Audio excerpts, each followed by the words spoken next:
Molality, आज के हम लोग तो मोलैरिटी पढ़ चुके थे। अब बच्चों हम मोलैलिटी पर डिस्कस करते हैं। तो मोलैलिटी को जो डिफाइन करते हैं, number of moles of solute dissolve in per kg of solvent. Number of moles per kg solvent में डिजॉल्व रहता है उसको मोलैलिटी बोला जाता है। मोलैरिटी जो रहता था इसी से पढ़े थे, number of moles of solute present in per litre. तो पर लीटर सॉल्यूशन में प्रेजेंट रहता था तो वो होता था मोलैरिटी। अब हम पढ़ रहे हैं molality, number of moles of solute present in per kg of. Mathematically molality equal to number of moles of solute per kg mass of solvent in kg. तो यह हुआ मोल। तो मोल को जो अगर हम तोड़ देते हैं mass of solute in gram by molar mass. अब मास ऑफ सॉल्यूट इन, अब इसमें mass of solvent in kg, तो mass of solvent in kg. अब इसका यूनिट जो होता है मोलैलिटी का, ऊपर में मोल पर केजी या मोल पर केजी इसका यूनिट होता है। अब इस पर एग्जाम्पल के तौर पर सवाल देखो, 5.3 gram of NO2CO3 in 200 gram of water dissolve find कहता है मोलैलिटी। तो मोलैलिटी कहता है निकालने के लिए दिक्कत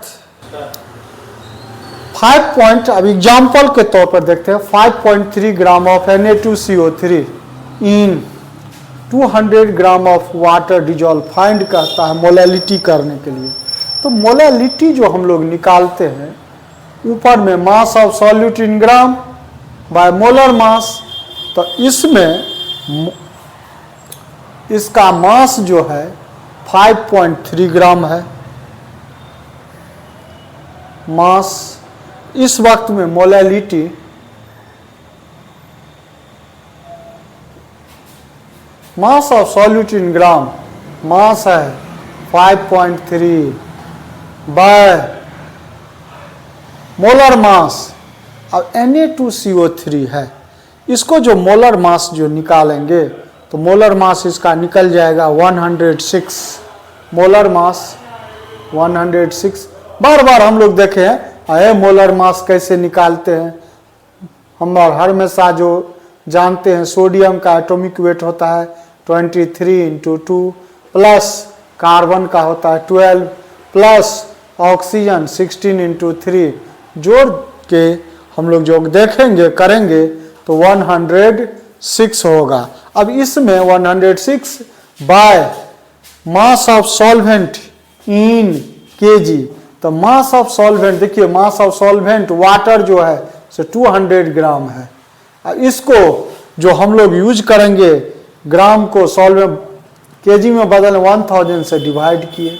इसको अब हम कैलकुलेट करके देखते हैं तो निकल के आ जाता है 0.05। इसे बाय यहाँ से किए तो 0.2। अब इसको डिवाइड करके 0.25 मोल पर केजी। यह हो गया मोलैलिटी। देखिए फिर दूसरा एग्जाम्पल देते हैं, calculate the molality of 2.5 gram of ethanoic acid in benzene. अब यह NCERT में एग्जाम्पल में बनाया हुआ है, NCERT क्वेश्चन है, एग्जाम्पल में दिया हुआ है। तो इसमें एग्जाम्पल में दिया हुआ है। अब हमको मोलैलिटी कहता है, तो मोलैलिटी जो हम लोग निकालते हैं mass of solute bye mass of solvent. तो मास ऑफ सॉल्यूट जो रहता है मास ऑफ सॉल्वेंट, तो मास ऑफ CH3COH 2.5 ग्राम है। अब इसमें मोलर मास इसका, अब कार्बन इथेनोइक एसिड है ना, कार्बन 2 ठो है 2 × 12 प्लस अब हाइड्रोजन, इसमें 3 हाइड्रोजन 4 ठो है 1 × 4 प्लस ऑक्सीजन 2 ठो है 16 × 2 मल्टीप्लाई किए तो 60 हो गया। अब इसमें तो इसका नंबर ऑफ मोल्स हम लोग निकाल लेते हैं, मोल्स ऑफ सॉल्यूट। तो मोल्स वेट इन ग्राम 2.5 ग्राम बाय इसका मोलर मास, तो मोलर मास इसका 60, तो यह इससे हम लोगों का मोल निकल गया। अब mass of solvent, mass of solvent, तो mass of solvent equal to, तो मास ऑफ सॉल्वेंट भी केजी में रहना चाहिए। तो सॉल्वेंट का जो है बेंजीन जो है इसमें तो 75 ग्राम है, ये ग्राम को केजी में बदलने के लिए 75/1000 से डिवाइड किए तो 0.075। अब देखिए कि इसलिए हम किए हैं, जो मास ऑफ सॉल्वेंट हमको कौन सी में होना चाहिए, केजी में होना चाहिए, इसलिए तो हम molality equal to molality number of moles, moles हो गया 2.5/60 बाय यहाँ पर मास ऑफ सॉल्वेंट केजी में, तो यानी केजी में 0.075। अब इसमें इससे हम लोग डिवाइड किए तो हो गया 0.556, इतना हो गया आपको आंसर। यह नॉर्मेलिटी, अब हम लोग पढ़ते हैं कौन नॉर्मेलिटी, इससे पहले देखे थे मोलैरिटी, मोलैलिटी, नॉर्मेलिटी। देखिए नॉर्मेलिटी कंपटीशन भी पर्पस से अच्छा रहता है, 12th NCERT बुक में नहीं दिया हुआ है, मगर कंपटीशन में अच्छा रहता है, कंपटीशन सब में ये पूछता है। इसलिए वॉल्यूमेट्रिक एनालिसिस जेई सब का एग्जाम जब होगा उस समय से न्यूमेरिकल बनाने में आपको यह गहराई से फ़ायदा करेगा। तो normality number of gram equivalent weight of solute dissolve in per litre of solution, molarity होता था number of moles present in per litre solution, और यह जो होता है number of gram equivalent weight present in per litre solution में, per litre solution में number of gram equivalent weight present रहता है, वही नॉर्मेलिटी। तो normality equal to number of gram equivalent weight of solute volume of solution in litre.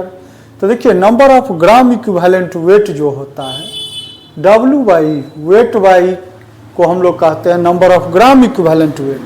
तो हम number of normality equal to number of gram equivalent weight, तो number of gram equivalent weight को W by कहते हैं weight by equivalent weight, volume of solution in litre, सवाल सब में रहेगा मिलीलीटर में, भी मिलीलीटर, मिलीलीटर को लीटर में बदलने के लिए 1000 से डिवाइड कर दिए, तो इसको हम तोड़ के W बाई या चला गया ऊपर 1000, यानी कहने का मतलब यह फार्मूला हो गया आपको W by wait by equivalent wait 1000/V।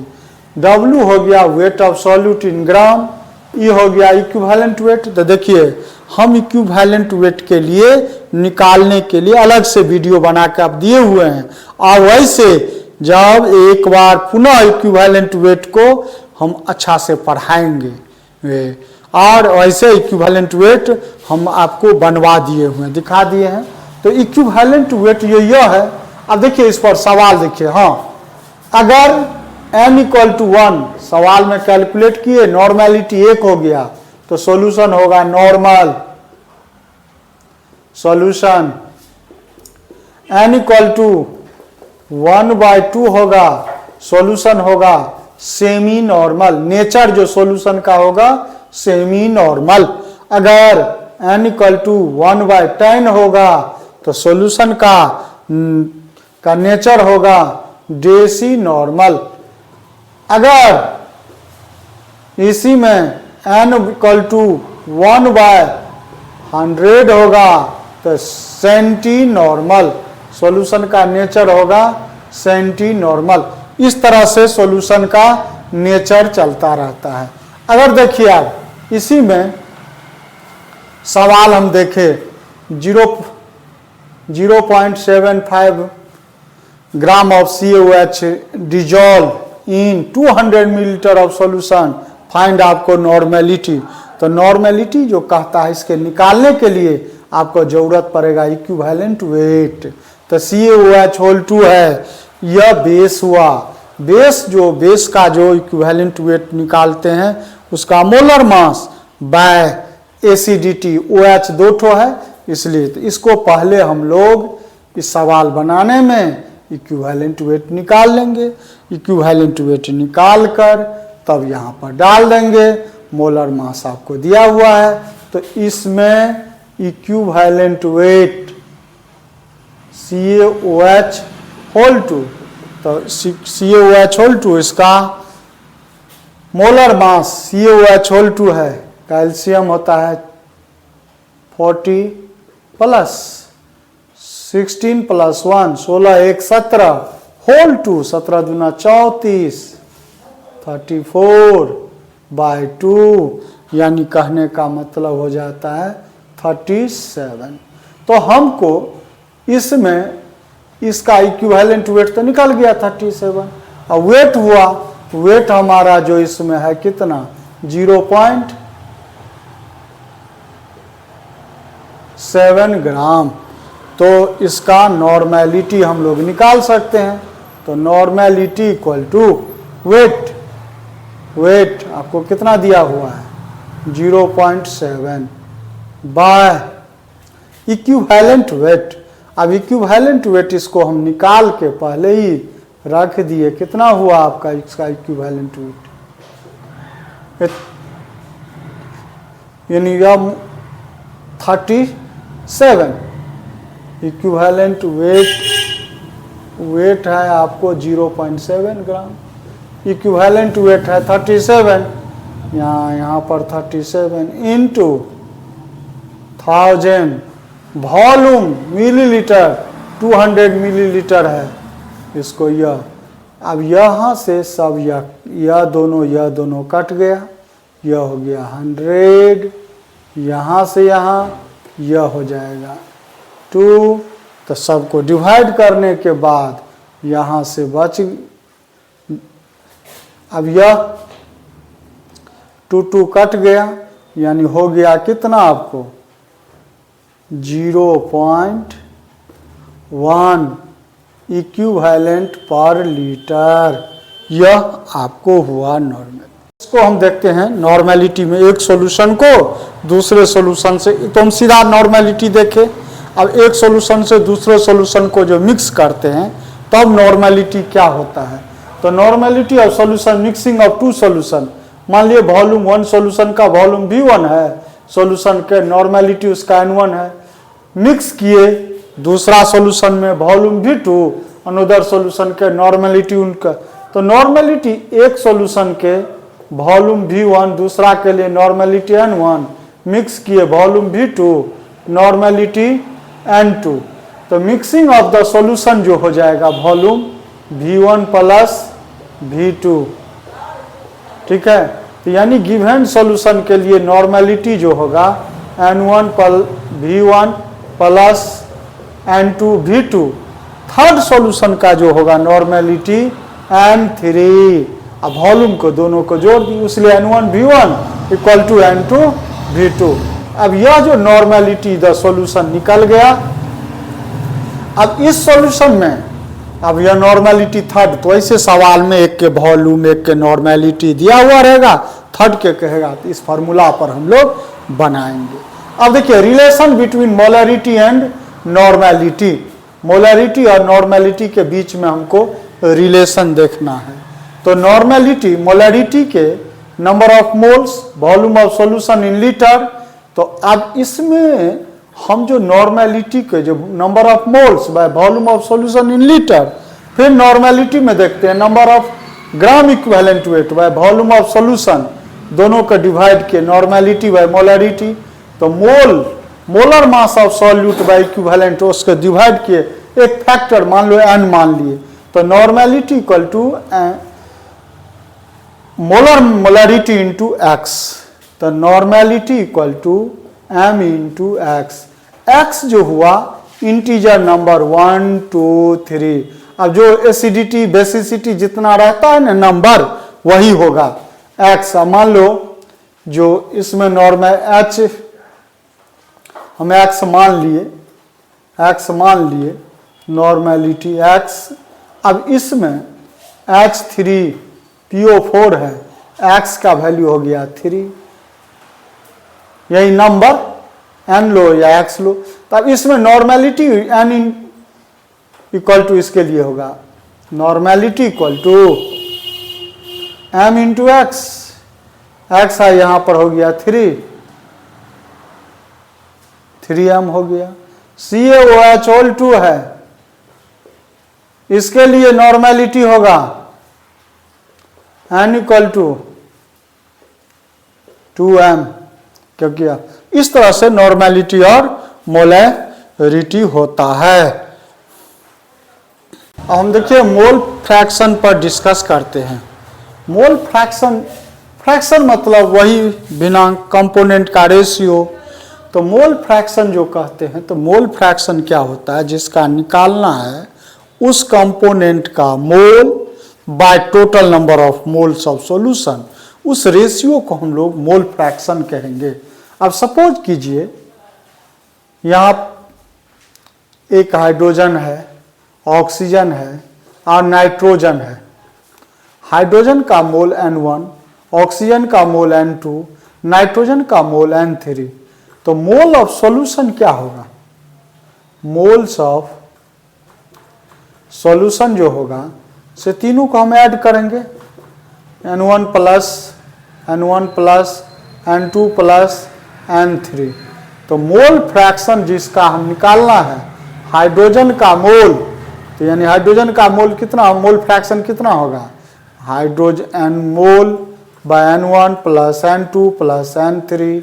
Mole fraction हमको मान लो ऑक्सीजन का निकालना है, इस ऐसा चिन्ह को काय पढ़ते हैं। मोल फ्रैक्शन को काय से डिनोट किया जाता है, एक्स की तरह लगता है मगर ऐसे घुमा के। मोल फ्रैक्शन ऑफ नाइट्रोजन तो ऑक्सीजन, तो ऑक्सीजन का मोल है N2 बाय सॉल्यूशन का मोल यानी N1 plus N2 plus N3। Mole fraction nitrogen का, तो उसका मोल, नाइट्रोजन का मोल क्या होता है N3 बाय होगा कौन सी N1 plus N2 plus N3। इस तरह से हम लोग मोल फ्रैक्शन निकालते हैं।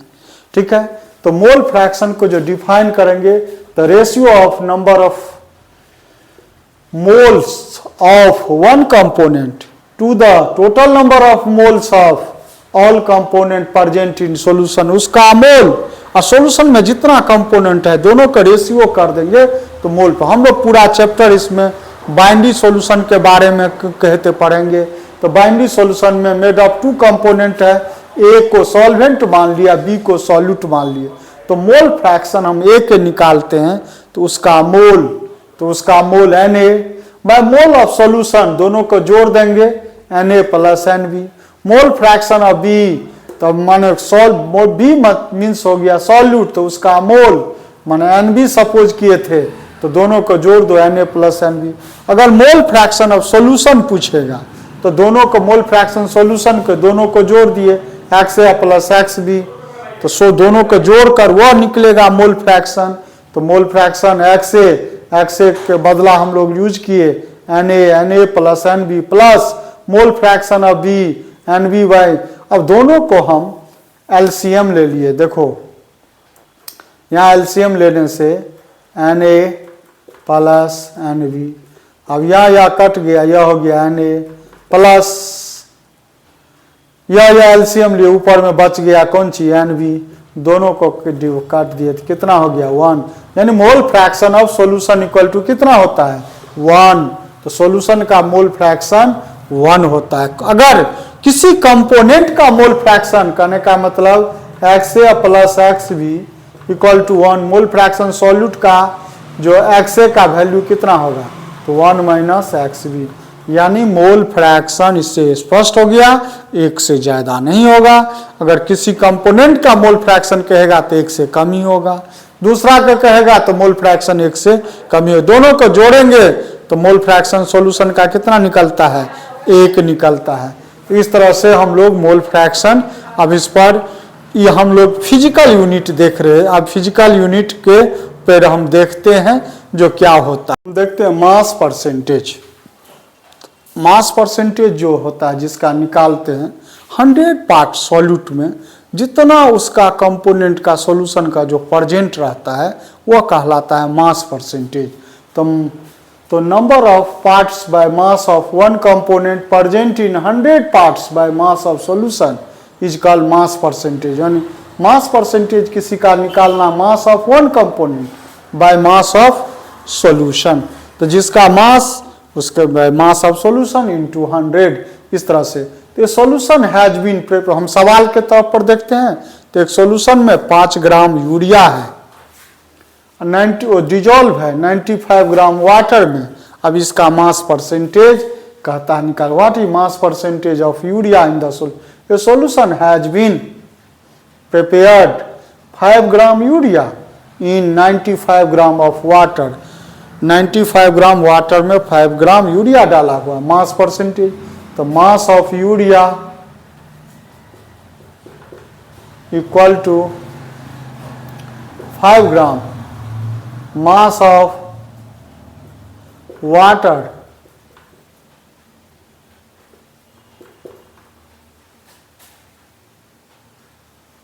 Mass of 95 gram. तो इसका मास परसेंटेज, उसका mass 5 by mass of solution 5 plus 95 into 100 in 5 bye 100 into 100 cancel, यानी कितना हो गया 5%। मास परसेंटेज का कोई यूनिट नहीं होगा, इसलिए यूनिट नहीं होगा, यह मास का रेशियो है तो मास का कोई रूट। इसी तरह से हम लोग जो सब तरह का और सब वॉल्यूम परसेंटेज, उसके बाद पीपीएम, यह सब परसेंटेज निकालते हैं। 5 मिनट में आप दर्ज कर दीजिए। देखिए अब उसी तरह से वॉल्यूम परसेंटेज, जैसे मास परसेंटेज हम लोग देखते थे, volume percentage volume of one component bye volume of solution into 100। तो एक कोई सॉल्यूशन में मान लीजिए किसी सॉल्यूशन में 5 ग्राम डिजोल्व है और वो 500 मिलीलीटर सॉल्यूशन में, अब इसका हमको volume percentage V by V निकालना है। तो वॉल्यूम परसेंटेज में कहते हैं वॉल्यूम ऑफ वन कंपोनेंट। तो अब यह 5 मिलीलीटर है तो 5 bye volume of solution 500 into percentage, यानी कितना 100। तो उसी तरह से सिमिलरली इसी तरह से W by V percentage, weight by volume percentage, weight of substance by volume of solution into 100। उसी तरह से पार्ट्स पर मिलियन, देखिए पीपीएम, जब कोई सबस्टांस ज्यादा मात्रा में रहता है तो उसको निकाला जाता है परसेंटेज में, और जब मात्रा बहुत कम अमाउंट में रहता है तो पीपीएम में। पीपीएम पार्ट्स पर मिलियन मतलब होता है 10 लाख। 10 लाख में कोई चीज 1, परसेंटेज में कोई चीज 1। तो जब ज्यादा रहता है तो हम लोग परसेंटेज में, कम रहता है तो पीपीएम में। तो पार्ट्स पर million, wait of substance by weight of solution into 10 पर पावर 6। इस तरह से परसेंटेज में हम लोग निकालते हैं।